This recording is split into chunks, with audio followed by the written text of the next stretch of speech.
ગાંધીનગર જિલ્લાના દહેગામ શહેરના વિસ્તારોમાં પડેલા ઠેર ઠેર ખાડાઓ તેમજ ગંદકીનું સામ્રાજ્ય હોવા છતાં નગરપાલિકાના પ્રમુખ અને સત્તાધીશો શું કરે છે તે શહેરીજનોને સમજાતું નથી. દહેગામ શહેરમાં નગરપાલિકાની વહીવટી કામગીરી ખાડામાં ગઈ હોય તેવું શહેરીજનોને લાગી રહ્યું છે. પ્રમુખ ઉપપ્રમુખ અને ચૂંટાયેલા પ્રતિનિધિઓ જાણે કે શોભાના ગાંઠિયા જેવા હોય તેમ દેખાઈ રહ્યું છે.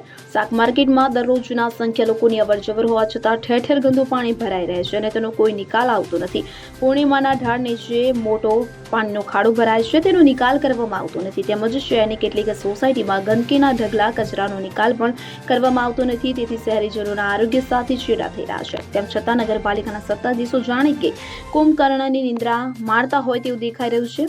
ગ્રાન્ટો વેચવાની હોય તો પડાપડી થાય અને શહેરના રસ્તાઓમાં પડેલા મોટા ખાડા પૂરવા માટે ટાઈમ નથી. આવી નગરપાલિકાની વહીવટી કામગીરી સામે ગ્રામજનોમાં ભારે આક્રોશ વ્યાપી જવા પામ્યો છે. અગરસિંહ ચૌહાણ, હરસોલી, દહેગામ. હવે જુઓ દેશ દુનિયાની તમામ ખબરો તમારી આંગળીના ટેરવે.